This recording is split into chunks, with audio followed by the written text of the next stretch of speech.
Hey there, I'm Ryan. I'm Will. I'm Ivan. And tonight we review week 3 of the Traitors UK on the only podcast by the people who've been there, done that, got a t-shirt, and in one case got the cloak. This is episode 28 of It's Just a Game. They didn't let me keep the cloak though. Bastards.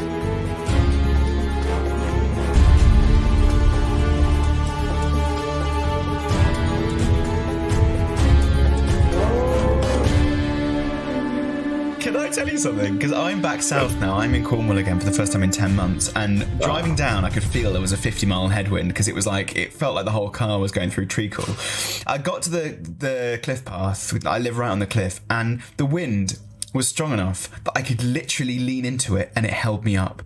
And that is the coolest thing that has ever happened to me. That is quite cool. I'm sorry, forget the intro, Ryan. Let's talk about wind.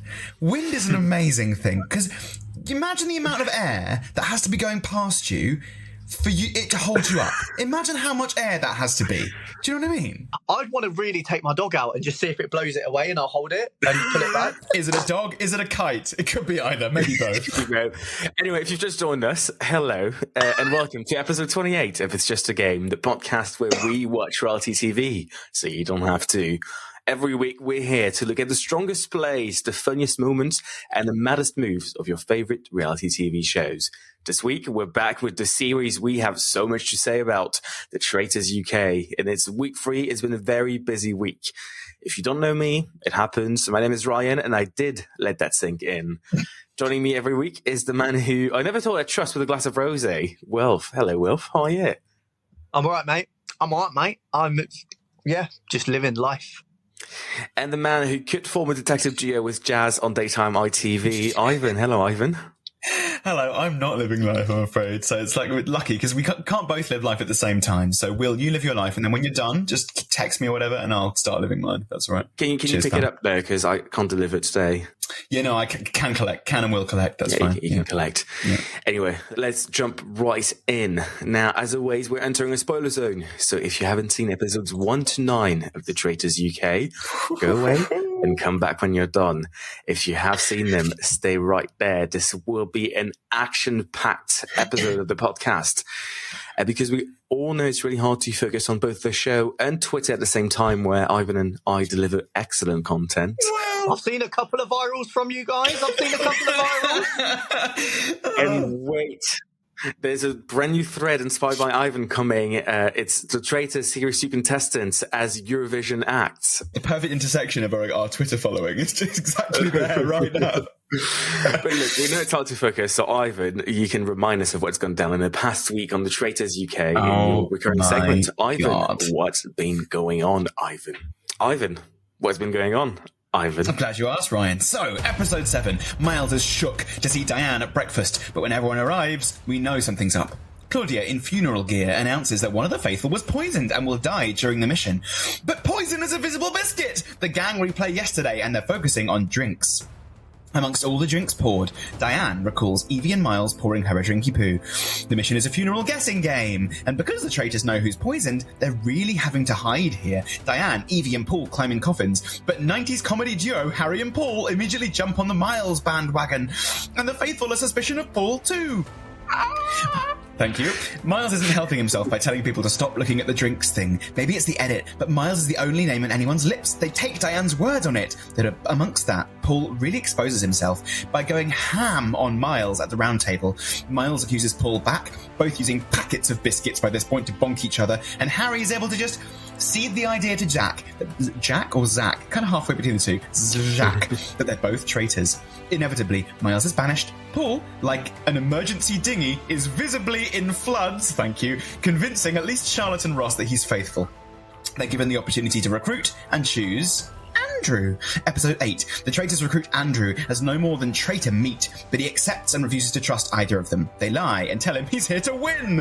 At breakfast, the gang figure out there's been an attempted recruitment, and Andrew pretends he doesn't know what that word means. Paul, like a cold sore epidemic, is on a lot of people's lips, but there's also suspicion on Jazz and Zach. Jack. The mission is a ballista stained glass shooting gallery. Molly gets a shield. Paul's trying to plant seeds on Harry. Harry's planting seeds on Paul. They're like a couple of rival gardeners. Zach confronts Paul in the corridor, and everyone hears. Even Charlotte's doubting Paul now. In the round table, Harry lays down a perfect case on Paul, a Rayan rivaling level of lawyerness. It's honestly incredible, slightly too incredible. There's still a lot of heat on Jazz, everyone thinks he's deflecting like mad, nobody thinks he's making any sense, but it is Paul who's banished, with plenty of votes for Jazz. Like Rayan and his STDs, he's caught 2 in 2 nights! Right. Someone pushes over a chair. The faithful want to elect Harry as president. They think the traitors are running scared. They're not. Episode 9. Charlotte, like a tea freshness inspector, thinks Jasmine has gone bad. Charlie's been murdered, erasing my start of season preds in a single fucking sweep. Molly brands Harry a traitor hunter and wonders why he's still there, but infers that it must be Charlotte, not Harry. Molly! What? Jazz confides in Evie. He suspects Ross and Harry because of the pool conversation. Charlotte and Jasmine are gunning for each other. The mission is a holiday home tunnel escape. Harry cuddles a skelly for a shield and opts to keep it secret. Evie stays back to light the way for others. Jasmine and Charlotte go off on the round table. Zach gets involved too, and it gets a little personal, but it's Charlotte who's banished. The traitors recruit Ross, the 5th male traitor of the season, Men. After asking why they murdered Diane, he secretly vows to have his revenge on Harry, and that is where we are now.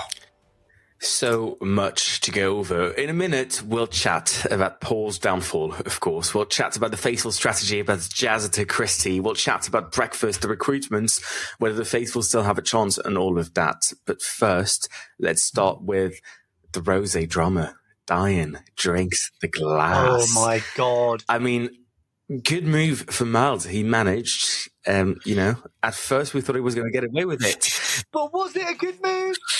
It was probably like the most obvious. The amount of times he asked to swap that rosé. And I felt so sorry for him. Obviously, I watched that episode with him in the hotel, right?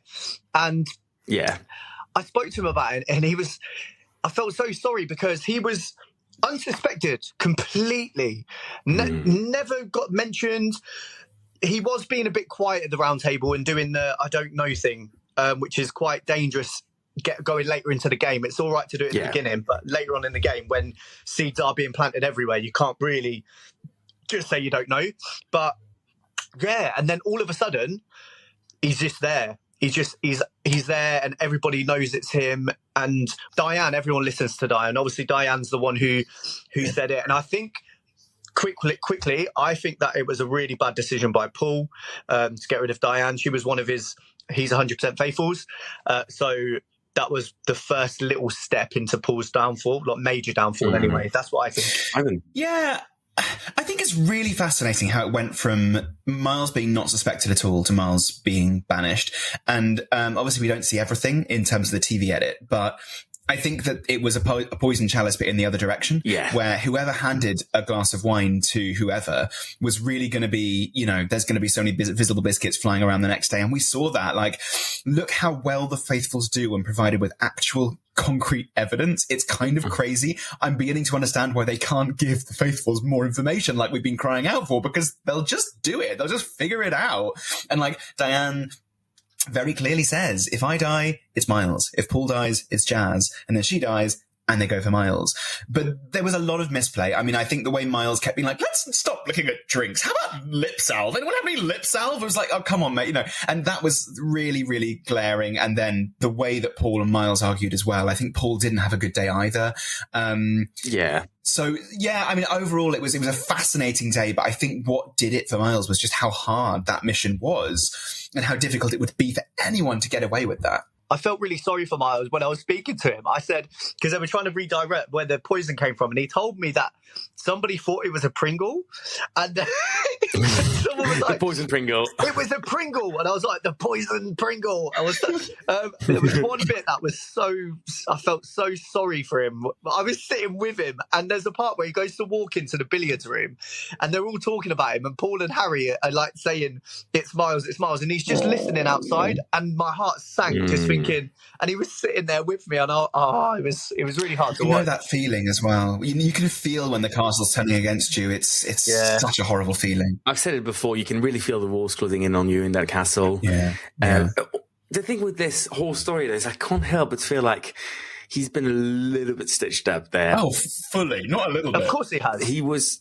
always going to get caught, and I don't know if he was stitched up by Paul and Harry, who managed to convince him to do this. Was he stitched up a little bit of production, who let Diane stay alive the next day without telling him? I don't think it's what I think production have done. I don't think they've purposely done anything to one specific person. But what I think they've done is realise from season 1, actually, it's very hard for the faithful if there's no kind of things that people can mess up on, right? Yeah. Like the kiss of death is really easy because Amanda used to kiss everyone goodbye a lot of the time. So, but this, it seems like they've put things in place and mechanics in place. So the traitors do find it hard at times, and they do have little things they can mess up on, so they can actually investigate and not just do chance. I think it was obviously just a case that, look, the faithfuls weren't doing good. They needed a visible biscuit. They needed a crumb they could use. And they gave him that poison chalice mission just at the right time. It was his mistake, though. It was his mistake because he said to Paul, so I spoke to him multiple times now since. Miles is one of the people that give people drinks at the bar. So he was like, it just seems more open and honest if it just comes from me, and that was a mistake by him, I think. I was just going to say, they did the kiss, they did the and I see why they went from that to drinks, because we've talked about the same thing when designing games. It's like it's so easy to sort of like, what are the things that you could do that like could blend in? Would it be a dance? Would it be a high five? Like, it's not going to be I don't know, the macarena of death, because it's so bloody like stand out. Imagine if Claudia comes to the next day being like, and I'm gonna head now that's a little clue as to who might have killed you, and Diane's like, I do remember just once, randomly, Miles asked me to do the Macarena with him. So, like, a drink is something. Do you know what I mean? A drink, like, it's kind of hideable, but it's still difficult, because how often do you hand someone a drink that late into the evening? Like, at the beginning if they were told at lunchtime, it would have been fine. But the fact that the drinks had already gone and been replenished, it was tough. Yeah, well, that's what I said to Miles. How many drinks were you actually allowed? Because we only got one, right? And they all disappeared. He said, so that night they got 2 or 3, like they got replenished.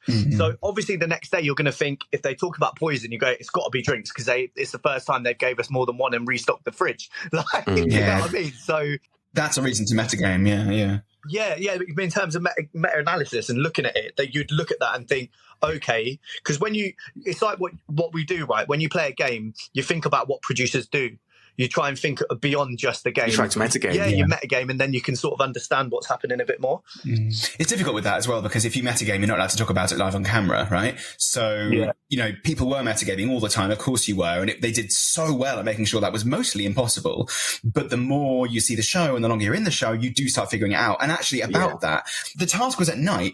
And then they went back and had the round table, but that was clearly the next day, but like maybe lunchtime the next day, which meant that evening when they did the poisoning must have been three times as long, so they could get that scene done. And also they could call them all in for confessionals, so the 3 traitors could read the letter saying you have to murder. Because if only 3 of them went for confessionals at that point, they'd be like, well, that's sus.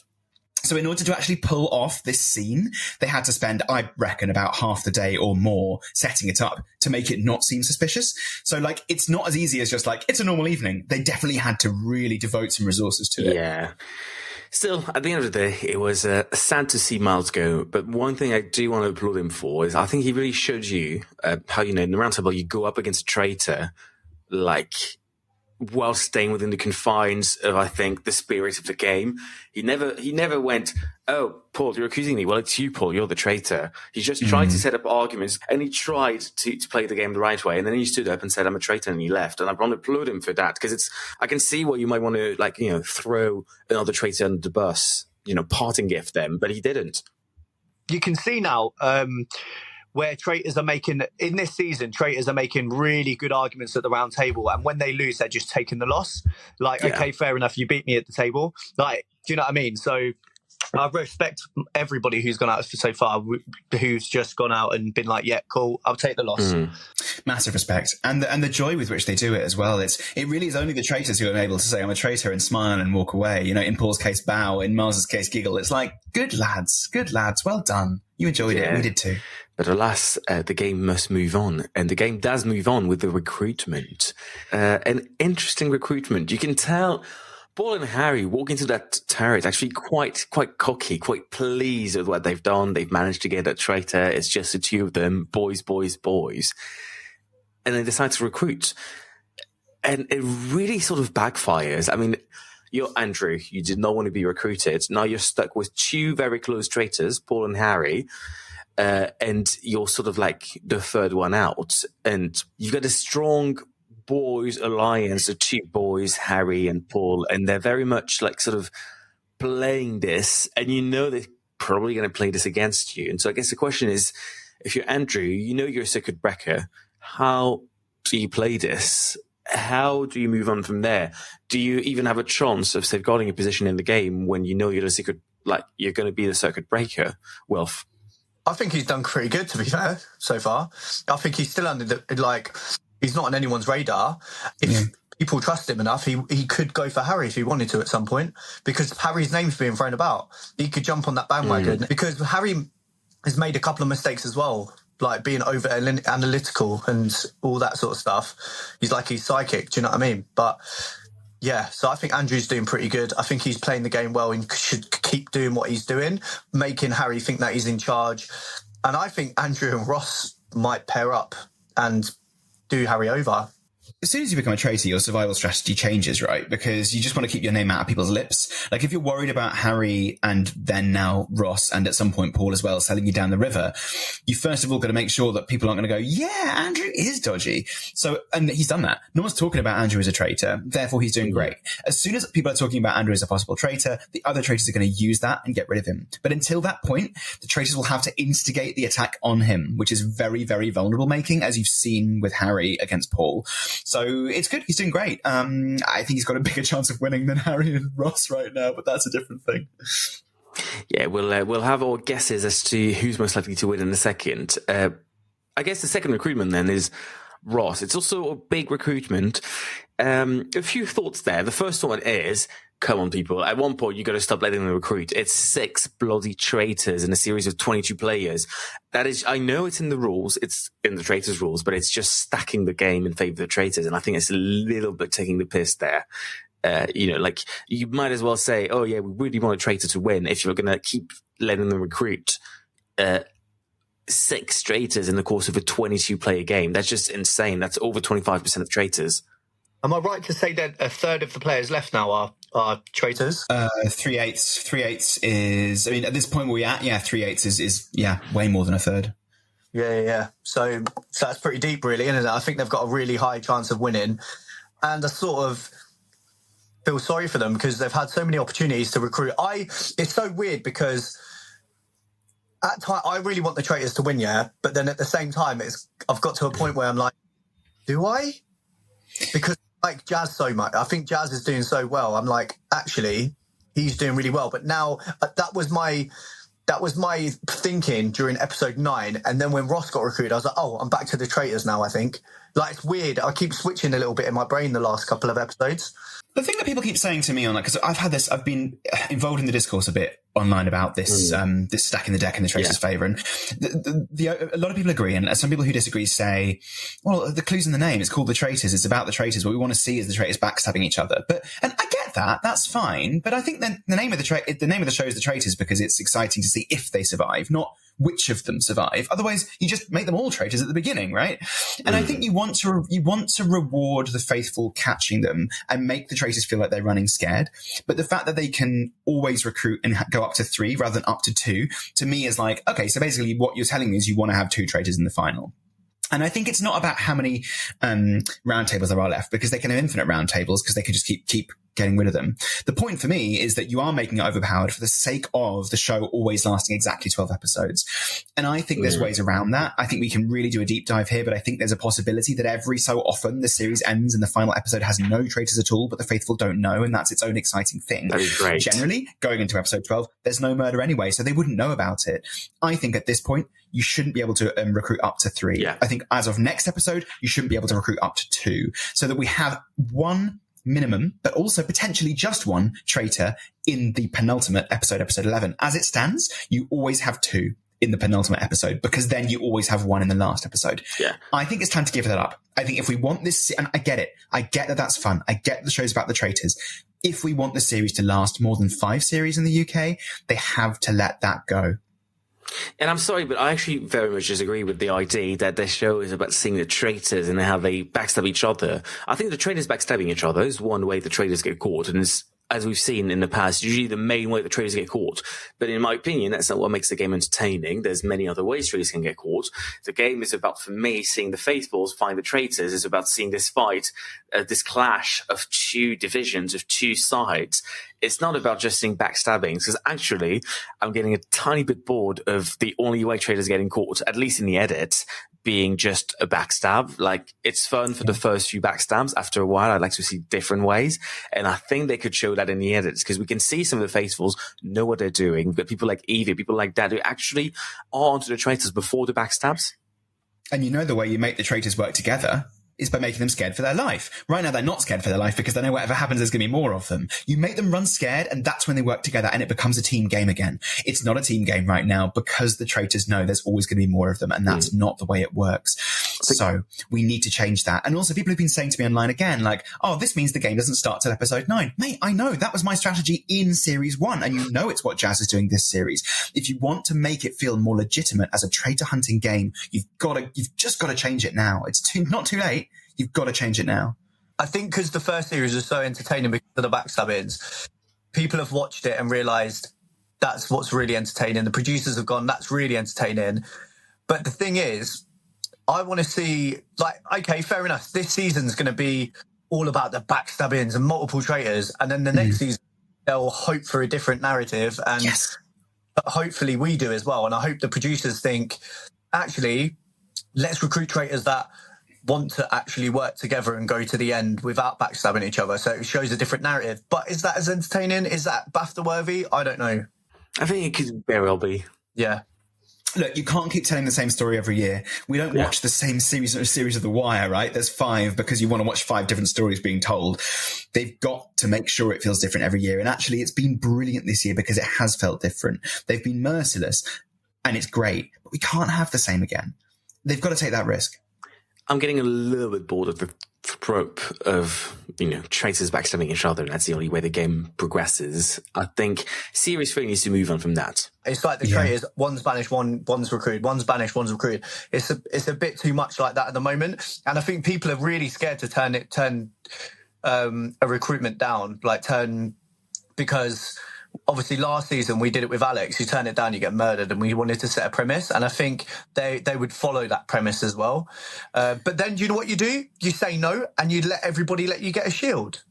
Yeah, but that's a risky strategy. You're sort of counting your days as soon as you do that, and I think we see this in Ross's thinking. Ross doesn't want to become a traitor, but he appreciates that if he doesn't, he's gone, and that's the game over for him. And he might get a shield once, sure, he might survive one day. He's going to have to get 3 shields in a row, and that's reasonably difficult, especially if the traitors could work to try to prevent him to get that shield.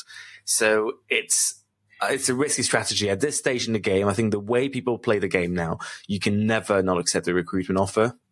The only reason you'd ever do it is, as you kind of said there, Ryan, to weaponize it that day. So you say no, you come to breakfast, you say what happened, and you weaponize it, which, to be fair, is kind of what Alex tried to do, but you weaponize it against a traitor. So he goes, I figured it all out, and it's his revenge arc, right? If he wanted to get instant revenge, then in episode 10, we would see him turn it down, come in, say, they tried to recruit me, they didn't manage, it's Harry, let's go for Harry, I'll prove you right. That would have been really interesting. But he still doesn't have as much power, and we know you get more power as a traitor, so why would you ever say no? So wouldn't it be good to go into breakfast, right? Hopefully going in before anybody's even murdered, comes in, says it straight away. Nobody's getting murdered, by the way, guys, because I got offered the recruitment. I turned it down. You can banish me tonight, and you'll find out that I turned it down. But that is the truth. Oh, that's so good, because then you get immediate confirmation, or people start saying, well, what are the other worlds in which this could have happened? I wonder if they're not allowed. That's so interesting, Will. Love that. I think the concern with something at breakfast is you give, the other traitors the whole day to defend themselves against you. If you make a big point at breakfast, you give them a lot of time to prepare a defense. But equally, that is probably the best, who will doubt you? Especially with this group of faithfuls, who will doubt you if you say it early at breakfast? What would you guys say to the strategy of accepting the recruitment and then coming in the next morning and saying you turned it down? What would you say about that?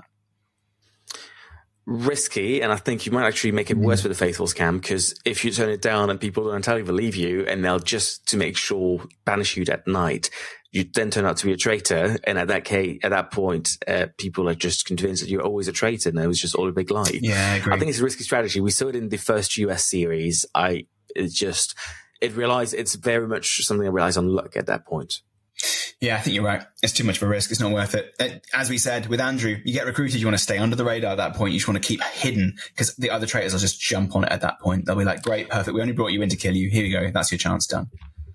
I guess that brings me on to the question of strategy for Ross, because Ross, in fact, isn't trying, well, at least from what we see in the very last few minutes of episode 9, he's not trying to stay quiet there. He's trying to sort of avenge his mother. And it's an interesting thing because obviously Paul couldn't know that strategically this is a risk, this is potentially a mistake, because he couldn't know that they were related, that, they were mother and son.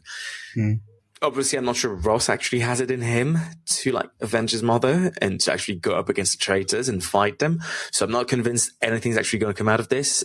Maybe a bit of bravado here. But equally, I guess the question is, if you're Ross, what is your next move? How do you go about avenging your mother? Well, bearing in mind, the point is still to stay in the game. Wilf?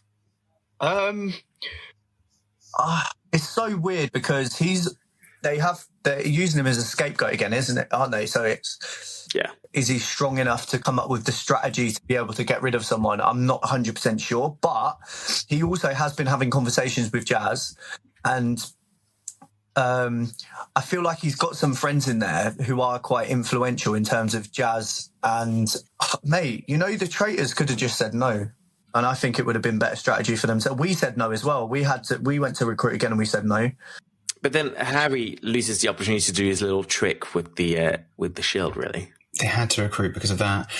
To be honest, if I'm Ross at this point, I'm going to torpedo Harry's plan by, as soon as Harry pulls out his shield, being like, you're clearly a traitor, that's a cover. I would go in that morning and be like, yeah, you're obviously a traitor. You didn't get murdered. You never have got murdered. This is just another cover for it. That's his only chance. I think if we see that happen at breakfast, bloody brilliant, because Harry's strategy here with the shield is so multifaceted. It's so good, but it's not foolproof. It needs one person to call the Emperor's got no clothes and be like, nah, mate, you're a traitor, and it's a really good ruse. And if Ross is the one to do it, I see Harry going that day. I think you can railroad that strategy actually reasonably easily, because you could ask the question, okay, great, even if you got a shelf that one night, you were a traitor hunter for the past few episodes. How come you survived last night, for starters? Something's clearly off. You should have been dead ages ago. No traitor would keep you in the game, especially the same group of traitors that removed people like Diane because they were a threat. Yeah, and the other thing you could do is, if people start saying they think you're a traitor, be like, okay, I've got something to say. Diane's my mum. I wouldn't murder her. We were in this together. We were a team. Now, you lose a lot of traction there. Obviously, people are like, what? You didn't tell us. You're lying to us. We know what it's like when you lie now. You're clearly a liar. But that's a bomb you can just chuck in at any point. If I were a traitor, why would I have killed my mum? Yeah. Bam. With Harry, I just feel he's playing a great game, but at the same time, he spoke way too much at the round table when he got rid of Paul, when I think you didn't have to go that into too much into detail.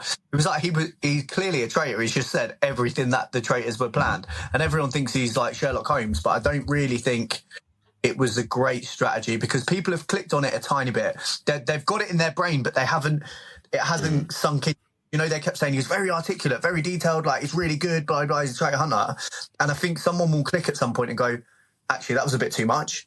He's done the two things which, the more I see, the more I think are actual really, really good, or not guarantees, but really good indicators. The guilt cry post-banishment and being a traitor hunter. If I'm seeing someone do both of those things, it's red flags. It's red flags ahoy. Alarm bells.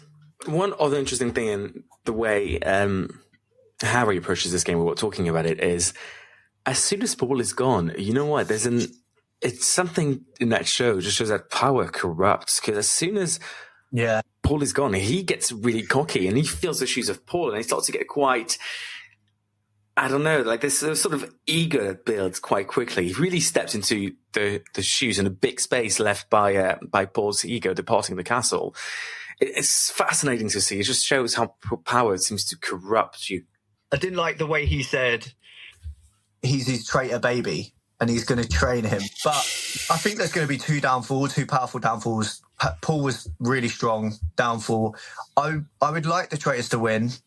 I keep switching. I want Harry to win, but then is he getting a bit too cocky for me not to want him to? I'm not sure. I'm really like, I need to see episode 10 to make a decision.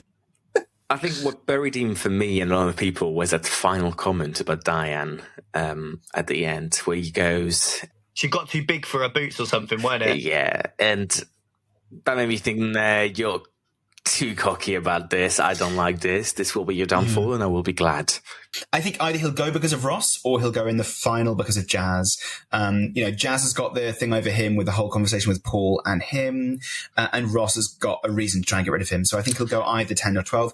I do think he'll go. I don't think he'll win. Similarly, I do think Ross will go. So the only of these three traitors I can see winning is Andrew. Do we think Jazz actually will make it far enough to tell that tale of Paul and Harry in that conversation? I'm not sure. I think sooner or later, especially when you get towards the end of the show, the traitors start being a bit more ambitious because they realize that there's not that much time left to catch them, and they might just take a slightly more risky move, just go straight for Jazz, get rid of him, not waste any more time, not let him make it to the final where he could wreak havoc. I think Jazz is a really strong player. I think he's played his timings amazing, and I think he'll know this is the time to drop that conversation in right now because I need to save myself. He'll know the time when to actually come out and say it, and that's why he's gone so far, because the traitors know he's really good, but it's too obvious to kill him. I think Jazz will make it to the final. Yeah, me too. I think he's final bound. Well, while we're on the Faithfuls, we'll get to Paul's downfall in a minute. But first, can we just talk about the Faithfuls generally? It's been another interesting week in Faithful World. Obviously, 2 victories against the traitors, and yet still some questionable arguments at the round table. Obviously, we know we've got Charlotte, who obviously I love her, and obviously it's sad she's gone, but it's hilarious seeing how she's willing to just go to bat for Paul and Harry. 2 things I disliked with the way she approached it was that she was being quite aggressive to Zach at one point, and she called, was it Charlotte? She called Jasmine aggressive for accusing her of being a traitor, and I was like, sorry, I don't like. 1, that's the end of the game. 2, I don't like where you're going with this. I'm not a fan. Jasmine is excellent at calling people out at the round table. There's a number of times when she's just really lanced them, and she's not afraid to say about the way people are talking, and she does so in a way that really shuts them down. It's very effective. I would be really scared if she were trying to go for me, because I think I wouldn't have a chance.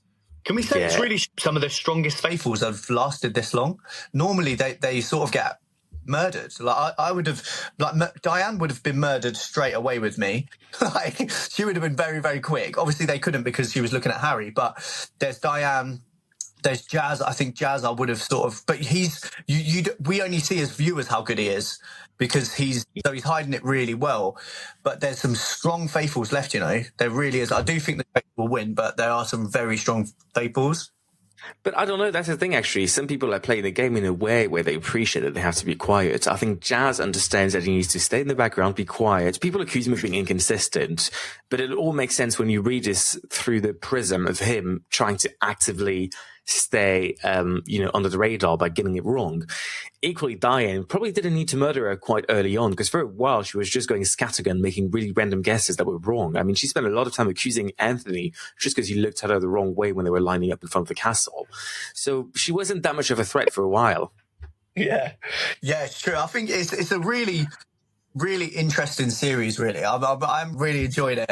I would like to see Molly started to speak up a little bit, because I was getting scared of her just sailing to the final because she's quiet. If she does sail through to the final, it's because Harry has her back, and Harry wants her in the final because she's never going to vote for him. So I think it's a bit of a Wilf and Hannah situation where, both Molly and Hannah are perfectly capable of thinking for themselves. They've just made the mistake of trusting a traitor. Or is it a mistake? I mean, Hannah won. So it could be worse for Molly. It could definitely be worse. It may well be it, because Molly's probably the biggest traitor supporter left in the castle right now. But yeah, honestly, I'm fascinated to see how these Faithfuls do it. And I would hope the edit focuses on them a bit more in the final run. Now the game really is about the Faithfuls finding traitors. I want to see more of the Molly, Evie, Jasmine, Jazz we see a fair bit of, but still, I want to see these people that have so far been a bit in the background, but you can tell that they actually can think for themselves, and you can tell that they know what they're doing in that game. It's really good. And I want to see where they take it. All right. I'd like to just quickly bring in then the recurring segment, since we're talking about who's left, right? Here we go with who you got? Who's your guy? I'm really sorry, guys. I did win Survivor, and I won it with aplomb, but I am out. I am done. I have drawn a blank because, unfortunately, both Paul and Charlie got skittled within about 15 minutes of each other. Now, Wilfred, you've got Jasmine. And Harry. You've got a double. You're doing pretty well. Guaranteed one of them in the final near enough by watching. I think that one of them will get in the final. Yeah, I see that too. Let's go over to you, little Ryan. You have lost Miles, but yeah, who was your faithful? My faithful was Molly. Right, well, there you go. So you could well be in the final as well. I suspect I'll be in the final. I think Molly can make it far. She's not a target. She's not being accused. She could make it really far. I'm highly impressed, guys. 3 of our 6 are still in the last 8 out of 22. It's very, very good. I'm just glad to see you guys are doing better than me. And I'll be willing to give up the trophy. Whoever of you beats me, just through sheer luck, of course, not skill, I'll gladly inscribe your name on it. I would just like the producers to remember who's making good predictions and who's not when it's time to cast for the Traitors All-Stars. You get my email address. I've blocked your email address.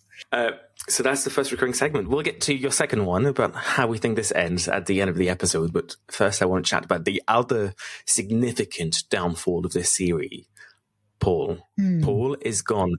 It's interesting because in a way it almost feels like he cracked under a tiny bit of pressure. He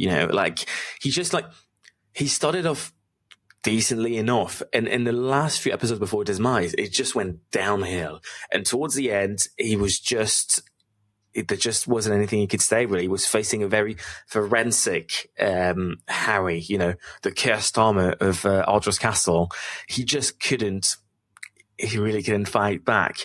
And Harry started strong. The night before, he was like, oh, do you think there's 2 traitors going at each other? Harry maybe panicked a bit more because Charlotte misreported that conversation in the car, and that's what made him go, oh, shit, I've got to fire the first shot, and Harry went for Paul. They could have lasted longer. I don't know. It's a great downfall. It's very Shakespearean. How did you feel about this, Ivan?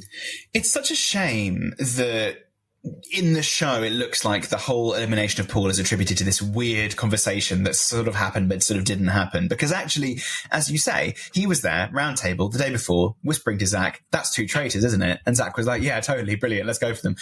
And so, and he was mentioning Paul a lot.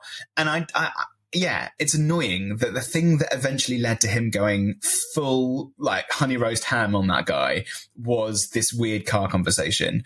He had it in hand. And I think Paul had done it to himself with that ridiculous him versus Miles battle. And it's funny seeing Harry do it and having to do it because Harry clearly went out of his comfort zone. He did an amazing job at lancing Paul, but made the same mistake Paul made. So it was good. Harry did well. Harry prevailed, but I don't think he did so with totally clean hands. Yeah, I think I agree. One thing that really annoyed me, actually, similar to you, is it happened to me with Kieran. So Kieran was fully in on the traitor role, right? We was going to partner up. But then you see him, and that's when he starts losing it and comes into the dining room, the breakfast room, and starts going, you better not go for me, blah, blah. And that was the first of him. That was the first thing. But yeah, it was similar. Harry already was planting little seeds here and there. And I think it was a great play. I think the only mistake he really made was putting way too much detail in it when I think people were going to vote for him anyway. Yeah, I agree. I think, as you say, Ivan, the interesting part is, I think the stage when he was saying, oh, maybe 2 traitors are going at each other, he was just planting seeds at that stage. I think he was just getting his ammunition ready. He was just loading up the gun. And he wasn't going to fire until a fair bit later, until that conversation. I think that conversation was sort of the trigger. That's what made him pull the trigger. It's a shame. Equally, I think the country, the nation as a whole, needed to see Paul go. It healed the nation. Paul's exit was phenomenal as well. I mean, it reminded me, I've been doing my Shakespeare thing this week, but it reminded me of Puck at the end of Midsummer Night's Dream. It's going to be if perchance we have offended, think but this and all is mended. Just the idea that it's yeah, okay, I'm sorry if I hurt your feelings, but also I'm a traitor and now I'm going to bow because actually I'm just going to remind you guys, it's just a game. And actually, in this case, it's just a play. He was like, I played my role, I did it, and now I'm gone. And once I'm gone, you'll blink and it's done, and in real life will be the same. It's just a dream. And I just thought it was lovely. I thought it was a nice touch. When I was speaking to Paul last week, he said to me he wanted to make his faithfuls, the ones that loved him the most, feel even worse by, like, before he revealed himself, he brushed his hands across their back and like their arms when he walks towards the circle, and to make them feel even guiltier, like, oh my God, we've made a mistake. He said just to do it. I was like, you're evil, man. He loved it. Troll. I guess the question for me, Wilf, is if you've met Paul, did you make sure to take that fingerprint sample we talked about? Yeah, I did. I took DNA, everything. He's actually just a nice guy. He seems like he just wanted to go and play a really evil role. About him getting 10p on Deal or No Deal, and that was the start of him being a supervillain. Yeah, that makes sense. Before I ask you about then how the game is going to end, one big question about the task. Interesting task once again. Episode 7, the funeral, great fun, very camp. I enjoyed this. It was good fun. Honestly, it was brilliant.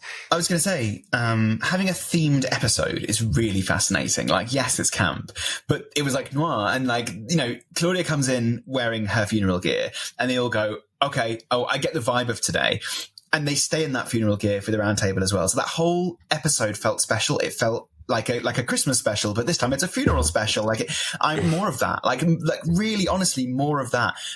But also the thing that's so good about that mission is that it's got everything. It's got chances to like watch out for traitors and watch out for traitorous behavior. It's got lots and lots of different things, and it directly led to a banishment. Oh my God, more of that. It was so good. This is what the show should be like every episode.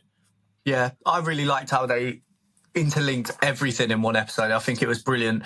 And it was sort of, poison, and she's not going to die straight away. I love that. And then put everyone, like, when they came in, it was brilliant to watch the traitors come in and be like, why the fuck is Diane here?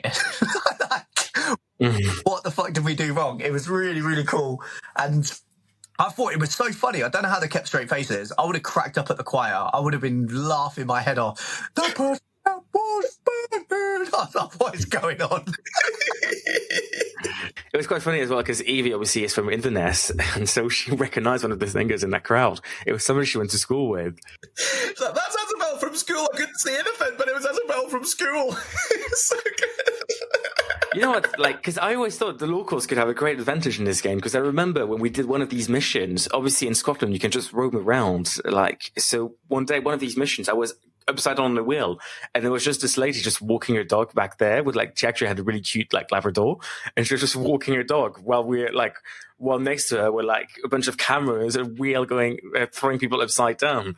It's just like, I forget that this is actually like Scotland. This isn't a set. That may have been Lady Margaret Ardross, by the way. That could have been the ghost, the long dead ghost of Ardross Castle. Well, she had a really cute ghost Labrador then. Well, her face was eaten by her dog. That's how she died. So that probably was Lady Margaret. Yeah, Lady Margaret Ardross. Yeah, for sure. And the other point I want to say on the challenges is they stitched up Paul's Zach, saw that like it was going to be an archery game. The guy was like, it's archery. Then they give him the weakest pistol, which is basically like some wooden toy out of a cereal box. Obviously, you can shoot this shit. Nobody could. They lost thousands in there. They stitched my man. It was so weird. They're like, let's get a crossbow. Yeah, let's put it in a church. Hang on, the vicar's there. Like, no, you can't, hang on. You can't put a crossbow in a church. A, that's a ballista. And B, you can't do that. So they got the tiniest Nerf gun and just like set it up on the lectern and we're like, come on, fire this. It was like the knockoff ones, you know what I mean? It just went... Yeah, the sound effects were ridiculous, but so that's the challenge. And then the challenge in episode 9, obviously not much to be said about this. I just want to know, how did they build these tunnels? Yeah, well, the tunnels there went last year because, like, that house is the same, unless the house can be moved. Yeah. What the? How did that happen? Who was down there digging tunnels? If you work for the BBC and you know, tell us in the comments. They must have just rebuilt it and somehow built tunnels. I'm not a tunneler, so... You're And you're not... Oh, I thought you were a tunneler. Oh, right. Right. Then we go live to Ivan Brett for his final recurring segment. The question that really we want to ask. I mean, we've touched on whether the Faithfuls actually have a chance at the game being stacked. But I guess it begs the question, who's winning? Ivan, up to you. What I'm trying to ask you here is, with everything we know, with all the theories, with all the alliances, all the people who have vendettas, how does it play out from here? So let me posit a potential outcome starting from here. Tell me where I'm going wrong. Tell me what you think I've missed. Okay, so episode 10, I think that Harry reveals his shield. Suspicion falls on Jasmine, and Jasmine is banished. But then, because she's a faithful, they're not going to keep looking at that particular theory. I think Evie is murdered, episode 10. Episode 11, I think Molly eventually thinks about Harry's overdue murder. I think Ross jumps on the bandwagon, and Harry is maybe banished, episode 11. I think there's no murder. That means episode 12 is Andrew, Ross, Zach, Jazz, and Molly. I think they go for Ross. They get a second traitor, meaning they do not think to look for another one. So I think Andrew at the fire pit goes unseen. I think they all vote to finish the game, and Andrew wins alone. That's my prediction. What do you guys think? I'm just bought into that. I know it sounds like a proper cop out, but I do feel like Harry, there's going to be another downfall. I can feel it in the way it's edited. And I feel that Molly will be the one, because she's the one who was talking about, he knew loads. And you can see the cogs are there making it, and it's not spinning yet to tell her that actually he shouldn't know too much about that. And then Jazz is there, who already got suspicions on Harry. So, and he won't let it go. He will just cruise it till it's the right time. And then when Molly mentions it, because he's mentioned it to people already, then the majority will go for it. And I think Ross and Andrew will jump on it as well, because Andrew, he's not really liking Harry's gameplay anyway. I think you're pretty right in terms of banishments. I think as much as I don't want my two to go, I think it sounds about right. And I do think Andrew's going to win. I don't know why. I think when he came in, when the whole Miles thing happened and stuff, the way it was shown of him being quite a weak traitor, it just makes sense for him to rise above. Yeah, it wouldn't feel like a massively satisfying ending, but also I think they'd make it good. I think they'd redeem him. They'd show him doing some cool stuff. They'd show him capitalizing on the downfall of both of the traitors. And I think it's a story of survival. Ryan, what do you think, mate? I actually sort of agree with the outcome, which is that Andrew is probably winning this. Maybe not the way we get there. I think Molly is very much in sort of Hannah and Wilf, even Meryl and Wilf situation, where I just do not think she will ever see through Harry. She will not vote for him. So I don't think she'll be the downfall. I think eventually Jazz is going to realize we're getting close to the end. He's going to take a punt. He's going to bring the Zach with him. Ross will agree because he will want to avenge his mom, and it's the easiest way to do so without exposing himself. Andrew will do so as well, because Andrew doesn't like Harry really at this stage. And that will be sort of his downfall. He overexposed himself. That'll be his mistake. Then from that point, how we go from there is, I think, Faithful's traitors sort of fired each other. There's not going to be much until episode 12. In episode 12, I think that's the point where they get onto somebody like Ross. There'll be some collateral damage in the Faithful along the way. Probably maybe Zach, somebody like this. Eventually they get Ross. I don't think Ross could defend himself at the round table. We've known he's nice, but he's not the most impressive Faithful. I don't think he'll manage to defend himself in any helpful or meaningful way at the round table. He'll go out quite quickly. He might even crumble there. He'll be gone. And then I do not think they will realize there's not a traitor, because once again, the game's been stacked. They will never expect that there will have been 6 traitors in the game. And for that reason, Andrew will take the win. Do you think we could possibly see a recurring theory factor if Harry gets to the final, in terms of, I've played this game really well, actually I want to win this by myself? Yes, absolutely. If Harry and Andrew get to the final fire pit, Harry is absolutely doing Andrew over. The only question is if Andrew does the same. I don't think Andrew can survive a fire pit when Harry's there. I just don't think Harry's making the fire pit. Yeah. I think the only scenario where there's 2 traitors left in the final is Ross and Andrew. And even then, I'm not 100% sure they won't backstab each other. But I think if Harry is at the fire pit, there will be some infighting. And it could actually be the only thing that means the Faithful win. I can see Harry, Andrew, Molly, and Zach. I can see that. I can see that as a final. Not as likely as the final that Ivan mentioned, though. Well, we'll find out whether any of us were correct in a few days, won't we? We will. We will. Right. In which case, we'll be back very soon to discuss the last 3 episodes of the Traitors UK. You're going to want to stick around as well, because we will very soon be talking to our favourite players. We'll want to have a chat with them, talk about the adventures, how they felt about the game, the trauma, and all the fun they had in the game. We'll be there very soon. There will be more on It's Just a Game chatting about the Traitors UK. But first, we'll see you in a few days for the final. If you like the podcast, you know what to do. Give us a little comment, a 5-star review, share on Twitter, tag us on social media. I love the tweets, I'm not going to lie. Just give us a bit of love. It's always really helpful, really appreciate it. There are so many of you who've joined us to chat about the Traitors UK in the past few weeks. Tell your friends about this. We want more of you to join us. We want to know about your theories, who you think is going to win. Tell us all about it. DM me. I want to hear about it. Yeah, we've got some exciting guests lined up. We've already had a few chats. We've got some really, really cool people who are ready to come on the show. Now, my name is Rayan. You can follow me on Instagram and Twitter at TheSync. You need to let in. My name's Will. You can follow me at Emergency Noodles. My name's... That's right! He's holding a pack of noodles. He's eating them like a biscuit. My name's Ivan. You can follow me at snorting the powder after the raw noodles. And from all of us here, it's see you next week and goodbye. Chicken high. Bye-bye, drivers. Bye.